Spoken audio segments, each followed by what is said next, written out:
ginawang kupas ay akin na silayang muli ang ating lumipas.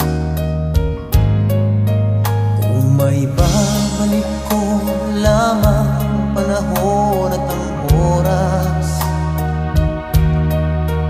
hindi sana lungkot at pagsisisi ang dinaranas. Hanggang sa mga sandaling ito, di ako nagbabago.